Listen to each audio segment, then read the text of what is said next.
My name is Yasin, and this is what happened in the spring of 2023 in Casablanca, Morocco. I was 29, working at a trading company. Since childhood, I'd been in constant competition with my cousin, Khaled. He was the golden boy of the family, handsome, smart, and always successful. Every time I got close to achieving something, he seemed to get there first. My jealousy peaked when I heard he was about to snag a promotion I'd been working for, just because he was buddies with the boss. I couldn't stand the thought of him winning again. One day, while wandering through Casablanca's old market, filled with crowded stalls and the scent of spices, I noticed a small, dimly lit shop tucked in an alley. Inside, it was packed with strange candles, tattered leather-bound books, and jars of dried herbs and colored powders. The old woman running the shop, with sharp eyes and white braided hair, seemed to sense the weight in my heart just from my glance. When I told her about my resentment toward Khaled, she gave a crooked smile and said she could fix my problem. She handed me a piece of black cloth with red Arabic script and a small vial of dark liquid.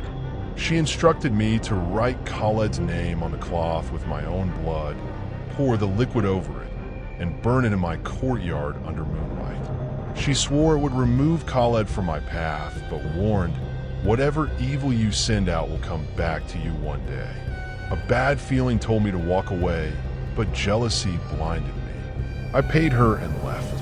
That night in my courtyard, I pricked my finger with a needle and wrote Khaled's name on the cloth. When I poured the liquid, a sharp, sulfur-like smell rose. As I burned the cloth, the flames turned green, and I swear I heard a faint whispering, like several voices murmuring from the fire. I told myself it was my imagination and went to bed. A few days later, Khaled stopped showing up at work. Word got around that he was in the hospital with a strange illness the doctors couldn't diagnose.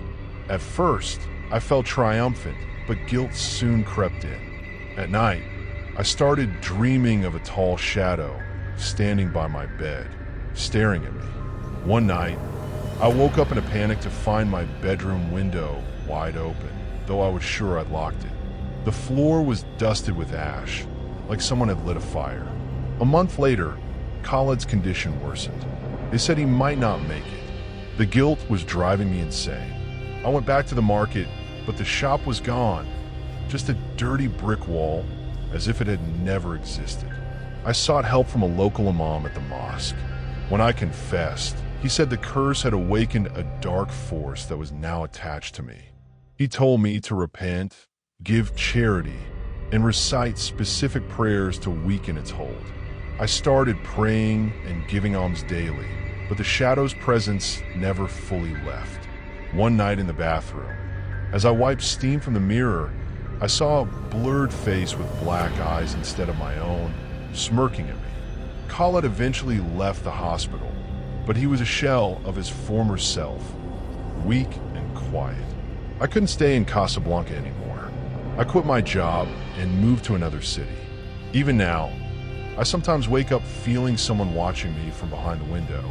Once, in a box of old belongings, I found a charred piece of cloth with one word scrawled on it, Yasin.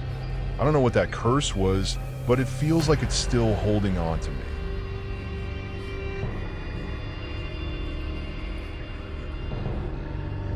My name is Adejimok, and this is what happened in the winter of 2023 in Lagos, Nigeria.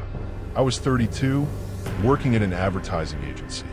Since school, I've been rivals with a girl named Funmi. She was always better than me, at studies, sports, even parties. Now, as colleagues, our boss constantly praised her, and she got all the big projects. When I heard she was about to be promoted to project manager instead of me, my jealousy consumed me. I couldn't let her overshadow me again. One day, my friend Taiwo, who knew how much I despised Funmi, said he knew a juju man in an old part of Lagos who could solve my problem. I laughed it off, saying that stuff only works in movies, but my envy was so intense I agreed to meet him. The juju man, A middle-aged guy with piercing eyes and tattoos covering his arms. Lived in a shack filled with charms, small bones, and half-burned candles. When I told him about Fund Me, he gave me a cloth pouch containing black powder, a vulture feather, and a piece of dried hide.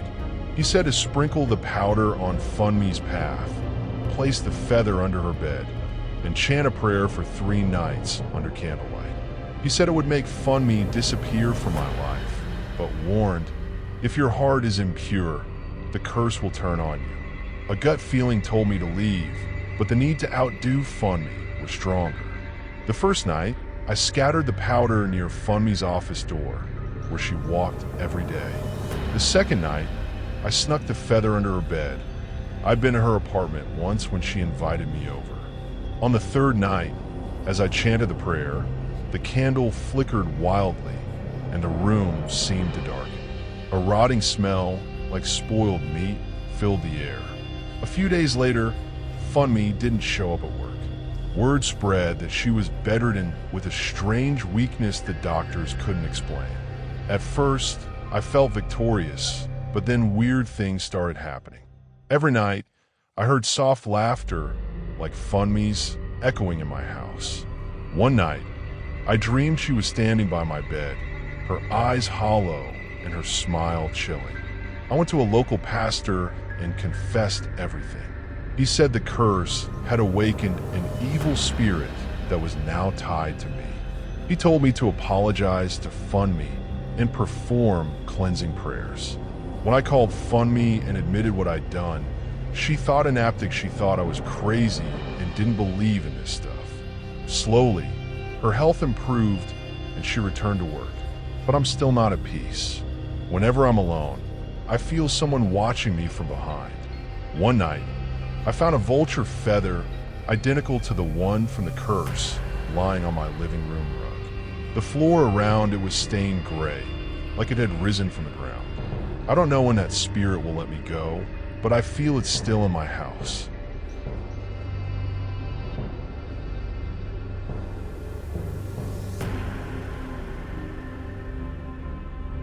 My name is Omar, and this is what happened in the fall of 2023 in Khartoum, Sudan. I was 26, running a mobile repair shop in a busy neighborhood. I had a neighbor named Salah who'd been my enemy since we were kids.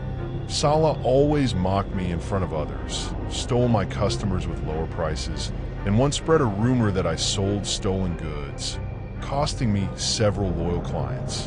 When I heard he was about to rent the shop next to mine and expand his business, I snapped. I wasn't going to let him ruin me again. One day, an old customer who knew I hated Salah said he knew a sorceress in a poor part of Khartoum who was the real deal. I said I didn't believe in that stuff, but I was so angry I agreed to meet her.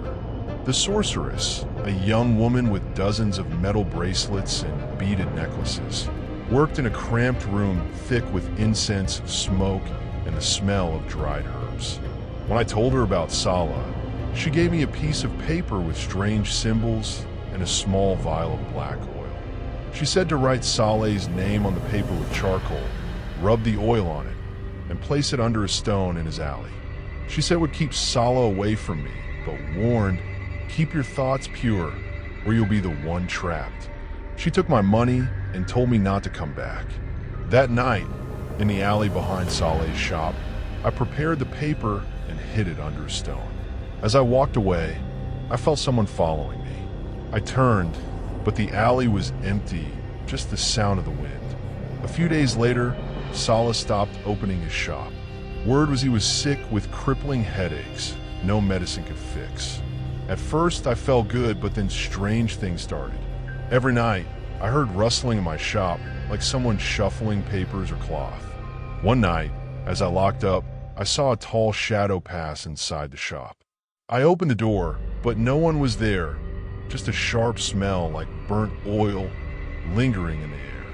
I went to a sheikh at the local mosque and told him everything. He said the curse had summoned a jinn that was now after me.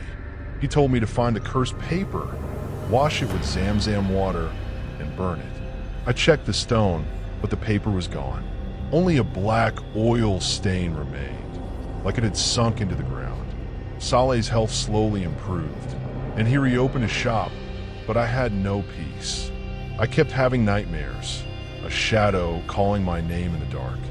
One day, in an old toolbox in my shop, I found a paper with one word scrawled in jagged handwriting: Omar. My hands went cold. I don't know how it got there. I sold my shop and left Khartoum. Now I work in another city, but I still feel that jinn following me. Sometimes at night, I hear rustling like something dragging across the floor. I don't know what that curse was, but it seems to have caught me more than Salah.